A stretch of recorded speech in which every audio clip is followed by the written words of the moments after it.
শুনক, আচল অৰ্থত মহিলাক চেক দিয়া, মহিলাক আত্মনিৰ্ভৰ কৰাটো উদ্দেশ্য নহয়। লাখ লাখ মহিলাক গোটাই পেলাই সেই অঞ্চলটোত বিজেপিৰ প্ৰভুত্ব কিমান সেইটো চাবলৈহে এনেকুৱা ধৰণৰ মিটিংবিলাক পাতি আছে হিমন্ত বিশ্ব শৰ্মাই, য'ত নেকি কোৱা হয় যে যদি কোনোবা মহিলা নাহে তেতিয়াহ'লে তেওঁলোকে চেকৰ ধন নাপাব। যাৰ কাৰণে মহিলাই, লাখপতি বাইদেউ মহিলাই সন্তান প্ৰসৱৰ দৰে ঘটনা সংঘটিত হৈছে মুখ্যমন্ত্ৰীৰ সভাত। তেওঁ মহিলাসকলক এনেকৈ মাতি আনে আৰু নাহিলে চেক নাপাব, কেঞ্চেল হ'ব, এনেকুৱা ধৰণৰ কিবা কিবি ভয় খুৱায়। তেওঁৰ দ্বাৰা সেইটো নিয়ম নহ'লেও বুথ পৰ্যায়ত আপোনালোকে খবৰ লওক, সেই তেনেকুৱা ধৰণৰ ঘটনা ঘটি আছে। চেক নোপোৱাৰ আশাত, 10,000 টকা নোপোৱাৰ আশাত বহুত মহিলা আহি আছে, যিসকল গৰ্ভৱতী বা বহুত বেমাৰী, মুখেদি ফেন ওলাই যোৱা তেনেকুৱা ধৰণৰ ঘটনাও হয়। কাৰোবাৰ হাত ভাঙি যায়, সেই তেনেকুৱা ধৰণৰ ঘটনা। কোনোবাই যমজ সন্তান মানে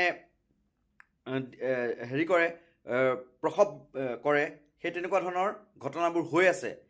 গতিকে মই এতিয়া এটাই ক'ম যে এনেকুৱা ধৰণৰ নিজৰ প্ৰচাৰৰ কাৰণে প্ৰজাৰ হাৰাশাস্তি এৰক মুখ্যমন্ত্ৰীয়ে, নহ'লে আপোনাৰ এই টকাৰ লোভ বেছি দিন নাথাকে।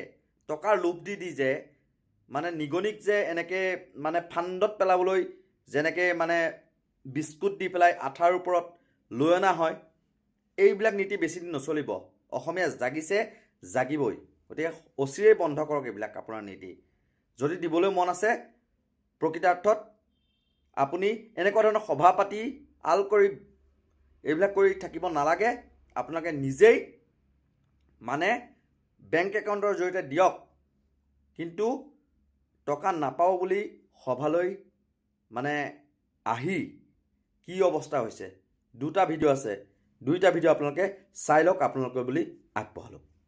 বাইদেউসকল, কি খবৰ আপোনালোকৰ? খবৰ কেনেকুৱা? এইফালে খবৰ ৰাতিপুৱা কেইটা বজাত আহিছে?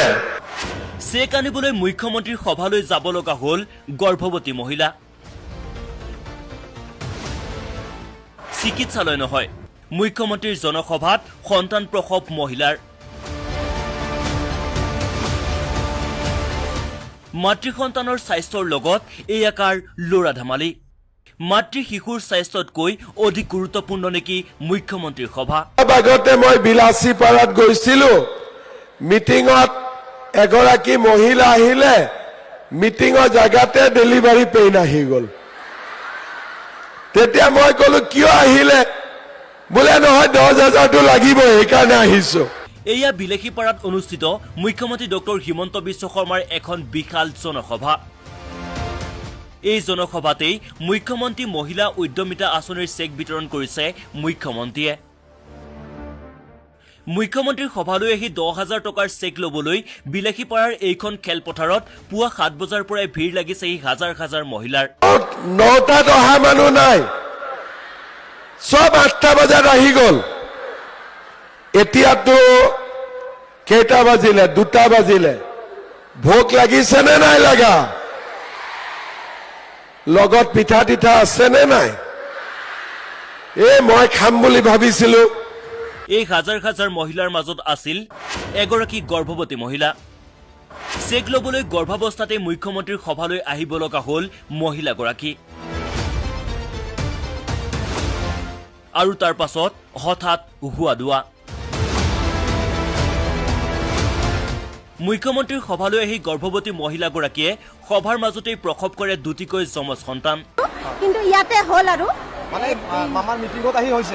মামাৰ মিটিঙত আহি হ'ল, মামাক এতিয়া লৈ গ'ল। বাচ্চা দুটা এনে সুস্থ আছে তো? সুস্থ আছে, মাক বাচ্চা দুটাই সুস্থ আছে। এটা ল'ৰা এটা ছোৱালী? হয়। এই মিটিঙত আহি হ'ল? মিটিঙত আহি হ'ল। ক'ত লৈ গ'ল? হস্পিটালত লৈ গ'ল। সন্তান ইয়াতে প্ৰসৱ কৰিছে নেকি? ইয়াতে। সন্তান প্ৰসৱৰ পাছত মাতৃ সন্তানক লৈ যোৱা হয় চিকিৎসালয়লৈ। মাতৃ সন্তান উভয়ে এতিয়া সুস্থ, কিন্তু প্ৰশ্ন উত্থাপন হৈছে চেক ল'বলৈকে সভালৈ আহিব লগা হ'ল কিয় গৰ্ভৱতী মহিলা? সভালৈ আহিবলৈ বাধ্য কৰোৱা হৈছিল নেকি মহিলাগৰাকীক? এয়া মাতৃ সন্তানৰ স্বাস্থ্যৰ লগত ল'ৰা ধেমালি নহয়নে? এইসমূহ প্ৰশ্নৰ সমান্তৰালভাৱে উত্থাপন হৈছে আন এটা প্ৰশ্ন, যিখন ৰাজ্যত আঁচনিৰ চেক আনিবলৈ গৰ্ভৱতী মহিলা মুখ্যমন্ত্ৰীৰ সভালৈ যাব লাগে সেইখন ৰাজ্যত কিমান সুৰক্ষিত মাতৃ সন্তানৰ স্বাস্থ্য নেশ্যনেল ফেমিলি হেল্থ ছাৰ্ভে 5ৰ তথ্য অনুসৰি অসমত প্ৰসূতি মৃত্যুৰ হাৰ 110 মধ্যপ্ৰদেশ ছত্তীশগড় উত্তৰ প্ৰদেশ আৰু উৰিষ্যাৰ পাছতেই সৰ্বাধিক প্ৰসূতিৰ মৃত্যু ৰাজ্য অসমত নৱজাতকৰ মৃত্যুৰ হাৰ 22.5 একেদৰে শিশুৰ মৃত্যুৰ হাৰ 31.9 এয়াই হৈছে অসমত মাতৃ আৰু সন্তানৰ স্বাস্থ্যৰ নিৰাপত্তাৰ প্ৰকৃত ছবি বৰ্তমানৰ মুখ্যমন্ত্ৰীগৰাকীয়ে দীৰ্ঘ বছৰে ৰাজ্যৰ স্বাস্থ্যখণ্ডৰ দায়িত্ব পালন কৰি আহিছিল মুখ্যমন্ত্ৰীগৰাকীৰ সততে অসমৰ স্বাস্থ্যখণ্ডৰ অভূতপূৰ্ব উন্নয়নৰ দাবী কৰি আহিছে ৰাজ্যৰ বিভিন্ন প্ৰান্তত চিকিৎসা মহাবিদ্যালয় স্থাপন কৰি স্বাস্থ্যখণ্ডৰ উন্নয়নৰ দাবী কৰি আহিছে কিন্তু আজিও ৰাজ্যত মাতৃ আৰু শিশুৰ স্বাস্থ্য সুৰক্ষিত নহয় সেয়া সময়ে সময়ে ওলোৱা সমীক্ষাই স্পষ্ট কৰি আহিছে একে সময়তে দৰিদ্ৰতাৰ দিশৰ পৰা অসমৰ অৱস্থা অত্যাধিক শোচনীয় কাৰণ 37খন ৰাজ্যৰ ভিতৰত বহুমাত্ৰিক দৰিদ্ৰতাৰ সূচাংকত অসমৰ স্থান 4 নম্বৰত 36খন ৰাজ্য আৰু কেন্দ্ৰীয় শাসিত অঞ্চলৰ তালিকাত গড় জনমূৰি আয়ৰ ক্ষেত্ৰত অসমৰ স্থান তলৰ পৰা 7 নম্বৰত স্থিৰ মূল্যত অসমৰ গড় জনমূৰি আয় মাত্ৰ 85,988 টকা তাৰ বিপৰীতে গোৱাৰ জনমূৰি আয় 5,65,000 টকা দৰিদ্ৰতাই কুঙা কৰা ৰাজ্যত চেক ল'বলৈ মুখ্যমন্ত্ৰীৰ সভালৈ গৈ গৰ্ভৱতী মহিলাই আজি সন্তান প্ৰসৱ কৰিলে এইখন ৰাজ্যত মাতৃ শিশুৰ স্বাস্থ্যৰ যতনতকৈ যে মুখ্যমন্ত্ৰী সভাৰ গুৰুত্ব অধিক সেই কথা আজিৰ ঘটনাই পুনৰবাৰ প্ৰমাণ কৰিলে ইয়াতে দুটা সন্তান জন্ম হল একেলগে দুটা সন্তান জন্ম হল এটা ল'ৰা এটা ছোৱালী কোন আছিল মহিলাগৰাকী কোন আছিল মহিলাগৰাকী ক'ৰ আছিল নাজানো এইটো কিন্তু ইয়াতে হ'ল আৰু মানে মামাৰ মিটিঙত আহি হৈছে মামাৰ মিটিঙত আহি হ'ল মামাক এতিয়া লৈ গ'ল বাচ্চা দুটা এনে সুস্থ আছে তো সুস্থ আছে মাক বাচ্চা দুটাই সুস্থ আছে এটা ল'ৰা এটা ছোৱালী হয় এই মিটিঙত আহি হ'ল মিটিঙত আহি হ'ল ক'ত লৈ গ'ল হস্পিটালত লৈ গ'ল সন্তান ইয়াতে প্ৰসৱ কৰিছিল ইয়াতে হৈছে ইয়াতে দুটা সন্তান জন্ম হ'ল একেলগে দুটা সন্তান জন্ম হ'ল এটা ল'ৰা এটা ছোৱালী কোন আছিল মহিলাগৰাকী কোন আছিল মহিলাগৰাকী ক'ৰ আছিল নাজানো এইটো কিন্তু ইয়াতে হ'ল আৰু মানে মামাৰ মিটিঙত আহি হৈছে মামাৰ মিটিঙত আহি হ'ল মামাক এতিয়া লৈ গ'ল বাচ্চা দুটা এনে সুস্থ আছে তো সুস্থ আছে মাক বাচ্চা দুটাই সুস্থ আছে এটা ল'ৰা এটা ছোৱালী হয় এই মিটিঙত আহি হ'ল মিটিঙত আহি হ'ল ক'ত লৈ গ'ল হস্পিটালত লৈ গ'ল সন্তান ইয়াতে প্ৰসৱ কৰিছিল ইয়াতে হৈছে লাখপতি বাইদেউৰ বিলৈ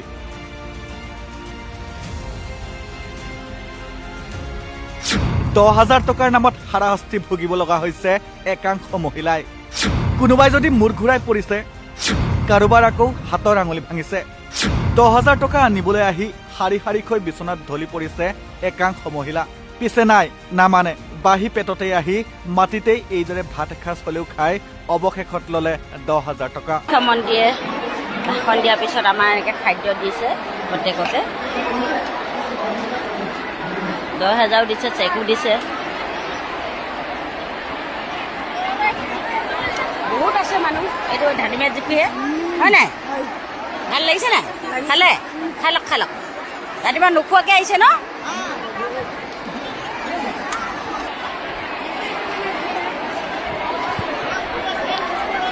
খাইছে খাই লওক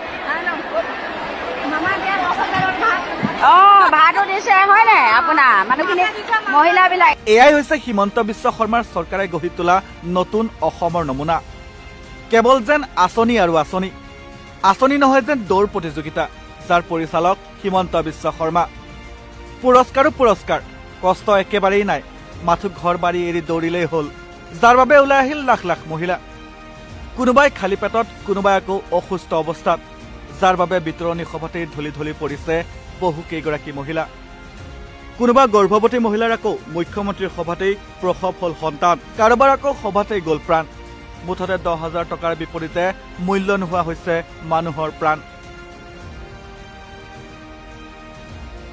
সোমাব নোৱাৰি বহুত মানুহ ভিৰ আমাৰ ল'ৰা ছোৱালী মৰিছে কাটি দি মৰিছে বহুত আমাৰ জন্ম পাইছে ইয়াতে মৰিছে বহুত দুখৰ কাহিনী 10,000 টকাটো নিব আহিল 10,000 টকাৰ মানুহৰ জীৱন গৈছে ইয়াৰ পৰা কি কম উপায় নাই মানুহৰ জীৱনৰ মূল্য নোহোৱা আনিছে 10,000 টকাৰ কাৰণে মামাই কমে বনাই দিলাক আমি ৰাতিপুৱা আহিছোঁ এই টিহু মাখিবাৰ পৰা আহিছোঁ 7টা বজাত আমি ৰখিছোঁ কষ্ট হৈছে আৰু ৰাতিপুৱাৰ পৰা একো খবৰ নাই ৰহি আছোঁ ইয়াতে সোমবাৰ পৰা নাই শুনামতে আৰু এটা 2 বছৰৰ এটা ছোৱালী মাৰা গ'ল তাতে খোজত মানুহৰ খোজৰে এটা বোলে গৰ্ভৱতীতে ডেলিভাৰী হৈছে সেইটো বৰ্তমান মেডিকেলক লৈ নিছে আৰু আমি ভিতৰত সোমাব গৈছিলোঁ কিন্তু সোমাব নোৱাৰোঁ আৰু বাহিৰ তাতে বহিবা খোজত নাই পুলিচে আমাক বাহিৰ কৰি দিছে আৰু বোলে চিয়াৰ মাৰিব ইয়াতে ৰাস্তাৰ পৰা আপুনি আঁতৰি দিয়ক তাতে এটা চকী নাই কিবা নাই আমি কেনেকৈ ৰাতি কি কৰি ইমান ৰ'দত আমাৰ হাই প্ৰেছাৰ আছে গতিকে আমি ইয়াতে জিৰণি লৈছোঁ এইসমূহ দৃশ্যই কি কয় জীৱনৰ আধাবেলাত এইদৰে বাটকুৰি বাই আহি মাটিত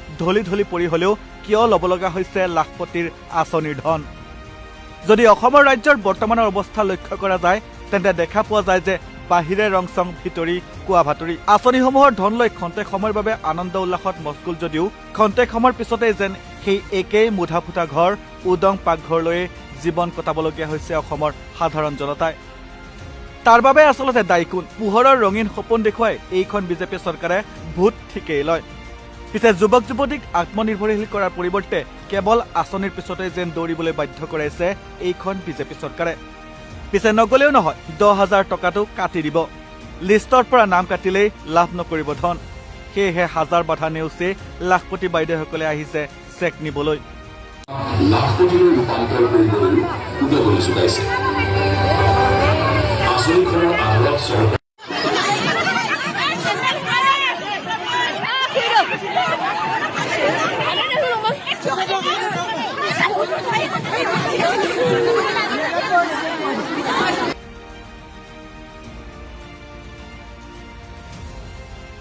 মহিলাসকলক স্বাৱলম্বী কৰি গঢ়ি তুলিবলৈ ৰাজ্য চৰকাৰে আত্মসহায়ক গোটসমূহৰ প্ৰতিগৰাকী মহিলাক প্ৰথম কিস্তি হিচাপে 10,000কৈ টকা আগবঢ়াইছে এই আঁচনিৰ অধীনত ৰাজ্যত থকা প্ৰতিটো বিধানসভা সমষ্টিত হিতাধিকাৰীৰ মাজত মুখ্যমন্ত্ৰী মন্ত্ৰীসভাৰ সদস্যসকলে আঁচনিৰ ধন বিতৰণ কৰাৰ প্ৰক্ৰিয়া বৰ্তমান চলি আছে বিহালীত 23,000 মহিলাক চেক বিতৰণেৰে এই আঁচনিৰ শুভাৰম্ভ কৰা হয় ৰাজ্যৰ আত্মসহায়ক গোটৰ সদস্য হিচাপে থকা 39 লাখ মহিলাৰ ভিতৰত প্ৰায় 27 লাখ মহিলা এই আঁচনিৰ যোগ্য বিবেচিত হৈছে হিতাধিকাৰী মহিলাক প্ৰথম বছৰত 10,000 টকা চৰকাৰৰ ফালৰ পৰা আৰ্থিক সাহায্য দিয়া হৈছে কিন্তু এই 10,000 টকাৰ নামত হাৰাশাস্তিত ভুগিব লগা হৈছে একাংশ মহিলাই কোনোবা যদি সভাতেই মূৰ ঘূৰাই পৰিছে কাৰোবাৰ আকৌ হাতৰ আঙুলি ভাঙিছে 10,000 টকা নিবলৈ আহি শাৰী শাৰীকৈ বিচনাত ঢলি পৰিছে একাংশ মহিলাই নিউজ ৰিপৰ্ট নৰ্থ ইষ্ট নাও